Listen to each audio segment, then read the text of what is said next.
Vlen dhe Znam nuk e duan më Taravarin në qeveri. Kasami do të diskutohet se në çfarë format do të vazhdohet. Vlen po e mendon bashkimin në një subjekt, shigjeta mes liderëve të Vlenit dhe Taravarit. A mundet alianca për shqiptarët sërish të jetë në një kulm? Sela i përgjigjet Taravarit përmes Facebookut. Asgjësohen 300 tonelata ushqime të pasigurta. Milanov, në rast helmimi, nuk ka përgjegjësi Agjencia e Ushqimit dhe Veterinarisë, por shitësi.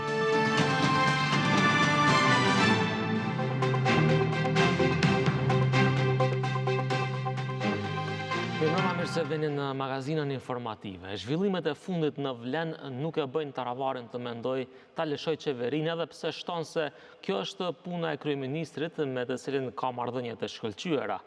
Po do të pranojnë partnerët tjerë qeverisës që të vazhdojnë ta shohin Taravarin si ministër dhe zyrtarët e tjerë të ASH-s në tryezën e qeverisë. Bilal Kasami nga Vlen thotë se duhet të rishqirtohet se në çfarë formati vazhdon qeveria. Për partnerin tjetër më të vogël, Znam është e papranueshme dikush të jetë pjesë e qeverisë dhe njëkohësisht, siç thonë, të negociojë me BDI-n. Ka sinjale për qetësimin e atmosferës brenda koalicionit Vlen. Situata arriti në nivelin që të shtrohet çështja nëse kreu i ASH-s Arben Taravari duhet të largohet nga qeveria. Bilal Kasami, partneri deritanishëm i koalicionit ku ishte edhe Taravari, thot se kur kanë hyrë në qeveri si koalicioni Vlen, kishin marrëveshje me kryeministrin, gjë që duhet të rishqyrtohet tani, për shkak se duhet biseduar në cilin format duhet të vazhdojë qeveria. Sigurisht që në rrethanat e reja të krijuara ne do të kërkojmë nga kryeministri të rishqyrtojmë marrëveshjen si koalicion. Tash pjesa tjetër mbetet të diskutohet se si do të vazhdojë më tutje, më thonë, formati i qeverisë. Por ne sigurisht që si Vlen do të kërkojmë që të ulemi të bisedojmë edhe një herë për pozicionet tona në qeveri. Për largimin eventual nga qeveria, Taravari këto ditë tha se as pak nuk mendon për këtë. Ky do të jetë opsion nëse kështu vendos kryeministri, tha ai. Shihni, aty vendos kryeministri. Që besoj se ai që e formon qeverinë është kryeministri. Në qoftë se vendos, s'kemi asnjë problemi, po në parim me kryeministrin tash për tash kemi raportet shkëlqyeshme. Me planirane бидејќи во владата има повеќе партии, една од нив е и Алијанса за албанците, така да не гледам дека ова е причина за излегување од владата. Për ndodhit brenda partnerit të koalicionit në qeveri Vlen, debaton edhe kryesia e Znamit. Kanë konstatuar se kjo është çështje e tyre e brendshme, por edhe se nuk është kërcënim për shumicën qeveritare. Megjithatë, për ta është e papranueshme dikush të jetë pjesë e qeverisë dhe njëkohësisht të negociojë me BDI-n, duke aluduar në deklaratën e Taravarit për kontaktet me partinë e Ahmetit. Por ai sugjerojnë kryeministrit Mickovski të kërkojë dorëheqje nga Taravari. Секој кој што соработува за затворени врати со нереформираниот ДУИ, за движењето Знам е неприфатлив да биде составен дел од партнерството во кое што учествува Знам. Ставот е дефиниран уште во мај месец, односно јуни месец минатата година. Не е прашање на наша надлежност да побараме оставка од било кој министр. Тоа е прашање на премиерот. Pas përplasjeve në Vlen, sipas Kasamit nuk ka elemente për zgjedhje të parakohshme parlamentare, sepse siç theksoi, shumica parlamentare është shumë e qëndrueshme dhe shtoi se ka individ por edhe subjekte të opozitës që janë të gatshme që t'i bashkangjiten pushtetit. Zjadin Sela përmes Facebookut i është përgjigjur fjalëve të Arben Taravarit, i cili kur u pyet për ribashkimin e mundshëm të aleancës, ai tha se Aleanca për shqiptarët është shtëpi e madhe dhe se të gjithë janë të mirëseardhur. Madhësinë e derës së një shtëpie e bën i zoti i shtëpisë, i cili duhet të ketë nder, besë dhe fjalë, po kur nuk i ka këto, asaj shtëpie nuk i thuhet as shtëpi e jo më derë madhe. Në këtë formë ju përgjigj kreu i ASH Zjadin Sela fjalëve të ish bashkëpartiakut të tij, që po ashtu pretendon se është kryetari i ASH-s Arben Taravari. Sipas traditës dhe të drejtës zakonore shqiptare, shtëpia nuk është thjesht objekt kurri, por është nam dhe identitet. Të madhe apo të vogël, një derë një shtëpi e bën zoti i shtëpisë. Nderi, besa, fjala e dhënë dhe e mbajtur, burëria janë atributet që ky zot shtëpie duhet i ketë, e kur nuk i ka, as shtëpie derë nuk i thon, e jo më e madhe. E i pyetur për këtë qëndrim të Selës, Taravari i tha televizionit 21 se ASH mbetet shtëpi e madhe, por problemi janë disa njerëz me ego të madhe. Problemi është që disa njerëz e kanë egon krenarit, quajeni po të doni, aq të madhe sa ata dalin jashtë realitetit. Zakonisht, këto lloj karakteresh me padashje dëmtojnë të tjerët, por mbi të gjitha veten e tyre. Po Alianca për shqiptarët është një derë e madhe dhe ka vend edhe për të vetmuarit që luten natën dhe se dërtojnë ditën. Ky komunikim në distancë, Sela Taravari, vjen pasi 2 ditë më parë, i pyetur nëse ka gjasa për i bashkim të ASH-s, Taravari u shpreh se Alianca si shtëpi është e hapur, e madhe dhe se të gjithë janë të mirëseardhur. Ai është shprehur i hapur për bashkëpunim me të gjitha partitë për kandidatët për kryetar komune, pasi kryesia e ASH-s vendosi që në zgjedhje lokale të shkojë me lista të veçanta për këshilltar komunal. Vlen po e mendon bashkimin në një subjekt të vetëm politik, ndërkohë kanë vazhduar reagimet mes liderëve të koalicionit dhe partnerit të tyre të deri djeshëm Arben Taravari, Izet Mexhiti, Zeqeria Ibrahimi dhe Bekim Qoku kritikuan në forma të ndryshme vendimin e ASH-s, ndërsa Taravari u tha se një nga thirrjet më çesharake është apeli për ndryshim nga dikush që vetë përdor metoda të një mentaliteti politik të vjetër. Vlen ka diskutuar që të shkojë drejt bashkimit në një subjekt të vetëm politik, tregoi kryetari i BES-s Bilal Kasami. Një ditë pasi koalicioni ku ai bën pjesë kumtoi se ASH-ja e Arben Taravarit u vetë përjashtua nga Vleni, duke vendosur që dalë me listat veçanta për këshilltar komunal. Nuk ka qenë çështja deri tash se kush do të jetë kryetar, më spaku brenda Vlenit ka pasur debat se kush do t'i pri këtij subjekti politik dhe se si do të bëhet ndarje përgjegjësive. Për ne është me rëndësi që Vlen të vazhdoj misionit të cilin e ka nisur në zgjedhjet parlamentare, të bëjë ndryshimin dhe të sjellë një frymë të re, të sjellë një qasje të re. E duke reaguar për situatën e krijuar, liderët e tjerë të Vlenit komentuan përmes rrjeteve sociale. Kryetari i LD-s Izet Mexhiti shkroi se ndryshimi është i vështirë në fillim, i ngatruar në mes dhe jashtëzakonshëm në fund, por sipas tij askuj se ndal dot, as oportunistët, as demagogët që refuzojnë të ndryshojnë, as politikanët e varur e as siç shkruan oligarkët që duan të mbajnë peng politikën. Ndryshimi është thirrje e popullit dhe kur populli bashkohet, ndryshimi ndodh, ndryshimi vazhdon, bashkë me qytetarin e ndershëm, bashkë me aktivistin e drejtë, bashkë me militantin e sinqert, fryma e ndryshimit bashkon, sepse ndryshimi vlen. Me shkrim reagoi edhe kryetari i Alternativës Zeqeria Ibrahimi. Sot përballë 2 koalicioneve të qarta, Vlen dhe Frontit Evropian i udhëhequr nga BDI, çdo largim nga Vleni nuk është neutralitet, por është një kalim tek Fronti, tek BDI-ja, ose më sakt, tek plaku i Soravis. E thënë troq, kush largohet nga Vleni është në shërbim të partisë non grata, pa dramatizime në rolin e viktimës, pa interpretime simbolike e pa egzegeza politike.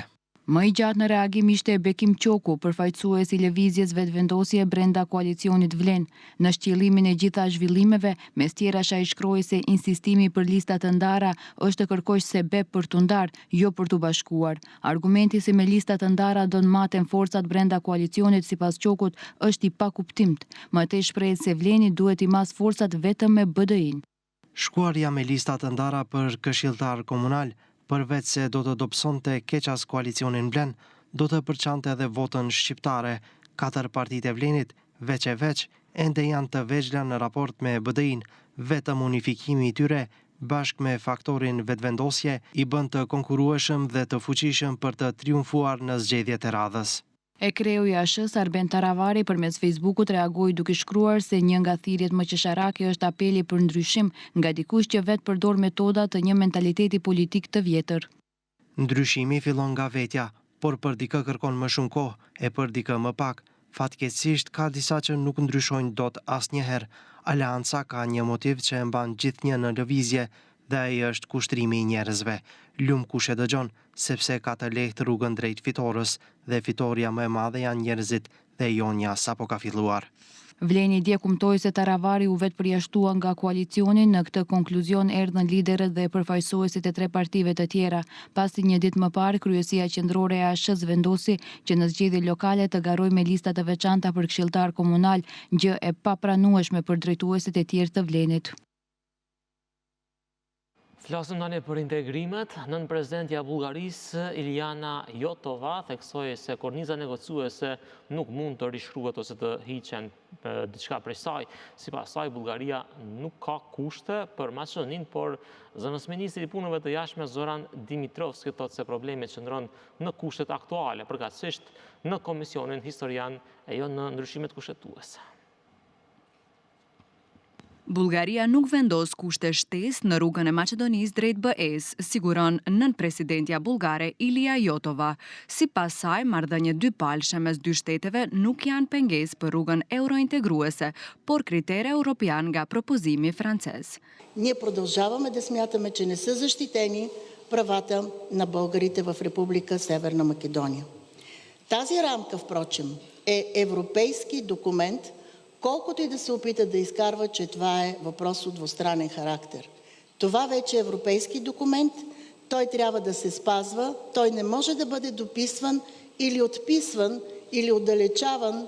Zëvendës ministri punëve të jashtme Zoran Dimitrovski e mirëpriti deklaratën e Jotovës se Bullgaria nuk ka kushte shtesë, por tha se problemi qëndron në kushtet aktuale.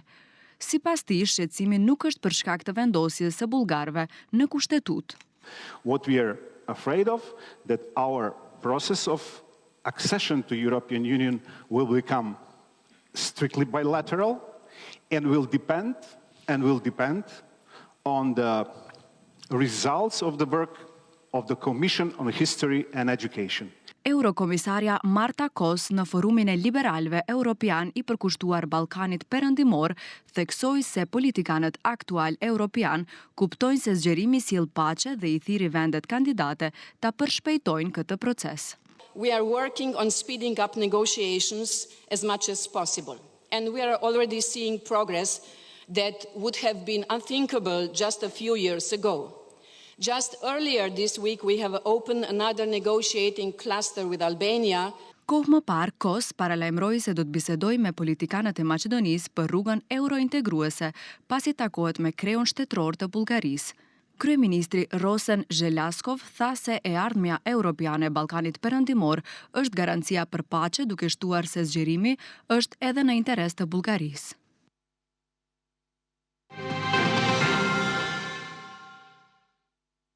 Ndrojmë temë në Akademinë Mjekësore Ushtarake në Beograd, lëndimeve të marra ju nënshtrua Stojanqe Stefanov nga Koçani, i lindur në vitin 2001, njëri nga më të lënduarit nga zjarri në diskotekën Puls. Stefanov u transportua në Beograd për mjekim njerë pas tragjedis, pasi fillimisht u indubua dhe u identifikua se pacienti në gjendje kritike me 27% djegje dhe lëndimet e rënda nga thithja e tymit. Më 4 prill ai ju nënshtrua një operacioni dhe u lidh me një aparat ECMO, i cili zëvendëson funksionin e mushkërive, por gjendja e tij mbeti e paqëndrueshme dhe e rënd. Ministria e Shëndetësisë përmes kumtesës i shpreh ngushëllimet më të thella familjes dhe të afërmeve të Stefanovit, si dhe të gjithë të prekurve nga tragjedia e Koçanit, ku 62 persona humbën jetën dhe mbi 190 u lënduan. E një muaj pas vdekjes tragjike të Vedat Ademit, prokuria Kumanovës është ende në pritje të raportit të autopsisë për të zbardhur shkaqet e vdekjes së 32 vjeçarit. Hetimi vazhdon për ngritjen e një akuze eventuale ndaj doktorit dhe infermieres që dyshohet se dhanë terapinë e gabuar, e cila i mori jetën të riut. Një muaj ankth për familjen Ademi nga Kumanova. Deri më tani ende nuk ka një epilog për zbardhjen e rastit të vdekjes së Vedat Ademit, i cili me 17 mars shkoi në spitalin e Kumanovës për të mjekuar dhe gjeti vdekjen. Instituti i Mjekësisë Ligjore ende nuk ka nxjerrë raportin e autopsisë. nga Instituti i Mjekësisë Ligjore këtu në Shkup thanë se raporti autopsisë për të ndjerin Vedat Ademi akoma nuk është gati, ndonë se është një analizë mjaft komplekse e cila bëhet nga 3 laboratore dhe rezultatet të cilat pritet të jetë vendimtare për zbardhjen e humbjes së jetës së 32 vjeçarit në Spitalin e Kumanovës, rast për të cilin prokuroria ka ngritur dyshime për stafin mjekësor. Dosja hetimore e rastit të vdekjes së Vedatit tregon se i ndjeri ka vuajtur nga gurët në tëmth, duke u bërë që të kthehet nga Gjermania në Kumanov për të mjekuar dhe eventualisht për t'u nënshtruar një intervenimi kirurgjikal. Sipas raportit, mjeku i ka dhënë infuzion me analgin pa e verifikuar që është alergjik, edhe pse në librezën shëndetësore ka qenë evidentuar. Dr. Zoran Gjorgjevski, pa pasur informacion të mëparshëm që pacienti është alergjik në analgetik, e dha udhëzimin që në infuzionin e dytë të shtohet ampula analgin si përforcim të terapisë kundër dhimbjeve. Kjo është evidentuar në shkresën për pranim të terapisë. Para aplikimit të terapisë së udhëzuar, infermierët kujdestar nuk e kanë pyetur pacientin në mënyrë plotësuese për reagime eventuale alergjike ndaj barnave të caktuara dhe madje nuk është kontrolluar libreza e shëndetësisë. Nga prokuroria e Kumanovës thonë se vazhdimi i hetimit varet nga gjetjet në raportin e autopsisë, por që dyshime ka dhe për lëshime të tjera të stafit mjekësor dhe të institucionit shëndetësor. Prokuroria Teuta Ramadani tha se do të merren edhe masat përkatëse ndaj të dyshuarve për të ngritur akuzat eventuale. Kur kemi pasojë fatale, atëherë shkojmë me veprën më të rëndë, vepër e rëndë kundër shëndetësisë së njerëzve. Ajo është e neni 217, ku është i parapar edhe burgim deri në 10 vjet. Mirë, po për shkaku i vdekjes ju thash edhe më parë se vërtetohet mbas të autopsisë. Që ajo është domethënë kyçe faktikisht. Për me drejtu hetuesin, a do të shkojë në përgjegjësi penale apo jo. Ndërkaq raporti Inspektoratit Shtetëror Sanitar Shëndetësor tregon edhe lëshime të tjera. Intervenimi ngatët në procesin e reanimimit në kushtet spitalore nuk do të ishte me fatalitet nga shoku anafilaktik, nëse do të ishin të gjitha pajisjet e duhura dhe gatishmëria e stafit mjekësor për të intervenuar në kohë. Në raportin specialistik të kryer nga Dr. Zoran Gjorgjevski nuk është e shkruar anamneza e pacientit. Prokuroria në Tetov ka ankimuar vendimin e gjykatës themelore në Tetove, cila e dënoi me 2 vjet burg Mensur Pajazitin, i cili aksidentoi për vdekje 22 vjeçaren Teodora Ristovska. Në njoftimin e prokurorisë shkruhet se duke qenë se në procedurën paraprake për këtë ngjarje, prokuroria në asnjë moment nuk është pajtuar me dënimin me 2 vjet burg. Prokurori kompetent mendon se ka ende hapësirë për korrigjim të sanksionit. Gjithashtu interesi i përgjithshëm publik i shkaktuar nga shpeshtësia e veprave të këtilla si dukuri tregon nevojën e forcimit të politikës penale si mekanizëm parandalues. Prandaj prokurori publik vendosi të shfrytëzojë mundësinë ligjore dhe të kërkojë nga gjykata e apelit të Kosivarit ndryshimin e dënimit në dënim më të lartë. Gjithashtu, familja e viktimës, e cila nuk ka të drejtë ankesën në këtë fazë të procedurës, i ka kërkuar prokurorisë që të apelojë vendimin, thuhet në njoftimin e prokurorisë. Të 14 policët e dyshuar për tragedinë e Koçanit janë në arrest shtëpiak. Me shtyri janë 7 policët, të cilëve këto ditë u skadon paraburgimi 30 ditor. Përveç kësaj, atyre u janë konfiskuar pasaportat, u ndalohet komunikimi dhe duhet të paraqiten her pas here të një gjykatës. Te gjykatësi procedurës paraprake është edhe polici i cili dje u shpall në kërkim, por sipas informacioneve ai vetë është paraqitur në polici. Përndryshe, një pjesë e policëve të dyshuar nga Koçani dhe Shtipi tashmë janë në pension, por për ata që janë ende në shërbim është shqiptuar mas ndalesë për ushtrimin e profesionit, njoftoi prokuroria për krim të organizuar dhe korrupsion.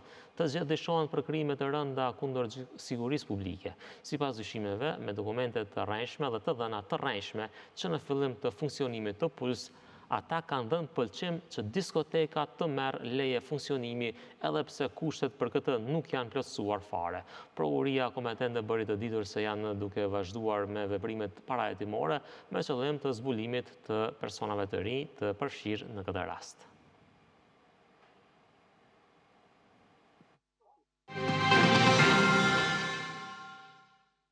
Nga nesër hyn në fuqi një detyrim i ri për të gjitha bizneset e mëdha të shitjes me pakicë, shpallja publike e çmimeve të produkteve që ofrojnë. Kjo mazë vlen për supermarketet, farmacitë, dyqanet e produkteve të bardha dhe mobiljeve, si dhe për dyqanet e materialeve të ndërtimit.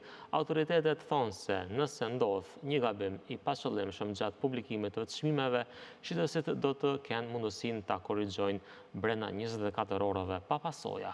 Oda e tregtisë së produkteve ushqimore me shumicë dhe pakicë kërkon nga Ministria e Ekonomisë shtyrjen e afatit për krijimin e faqeve të internetit për personat juridik që i nënshton detyrimi.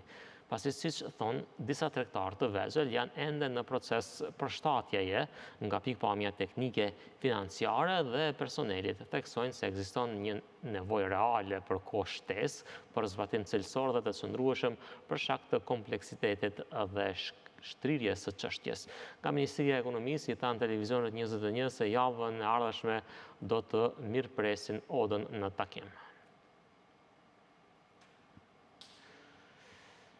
E nga ana tjetër edhe shoqata e barnatorëve private apelon që barnatorët të përjashtohen nga rregulloria e re për publikimin e çmimeve të produkteve nga 3 prilli i këtij viti.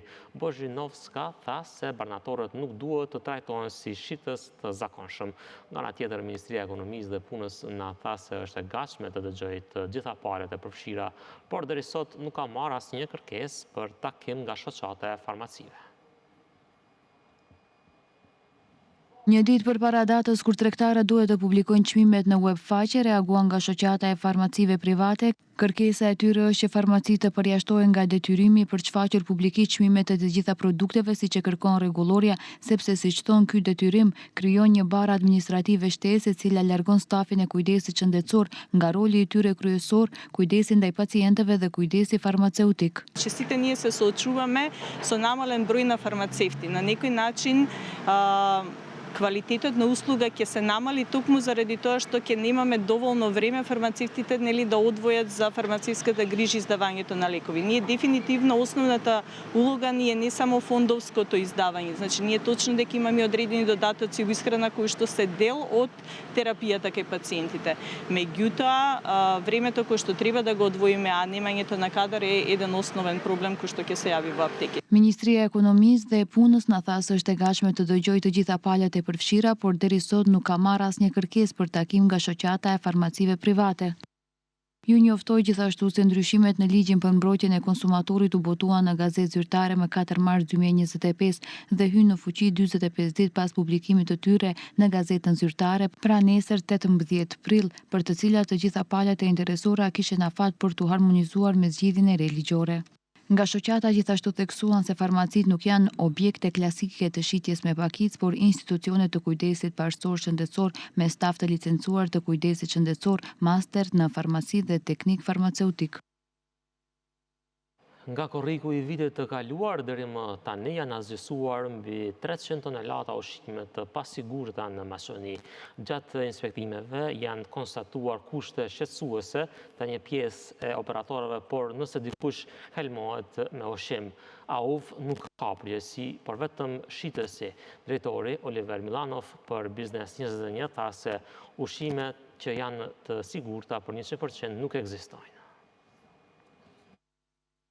Kryetari i Agjencionit për Ushqim dhe Veterinari, Oliver Milanov, në emisionin Biznes 21 tha se ka shumë ushqime të pasigurta në Maqedoni dhe se nga korriku i vitit të kaluar deri më tani janë asgjësuar 300 tonelata. Sipas tij, inspektorët janë ballafaquar me gjendje shqetësuese në lidhje me atë se sa dhe çfarë ushqime ofrojnë shitësit. Кондитерски производи, млечни производи, сувоместнати производи, преработена храна от месо, термички или по употреба.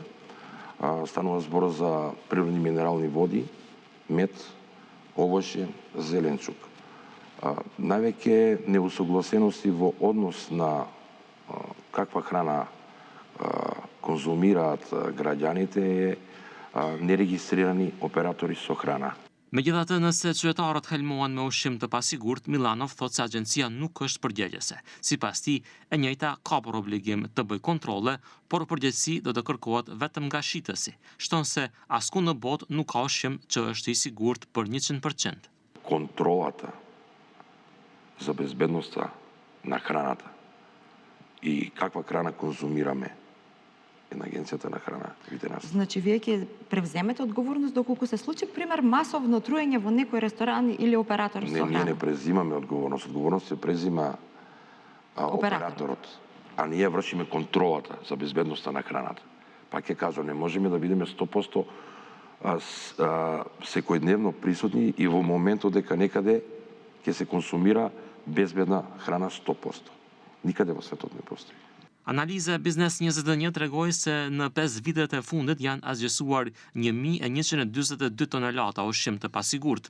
Së shpejti, në tryezat e qytetarëve do të mund të gjendet edhe ushqim nga insekte siç është mielli nga krimba të vegjël dhe karkaleca. Agjencia për Ushqim dhe Veterinari ka regjistruar 4 lloje që janë në listën europiane, por tani nuk janë të importuara në vend.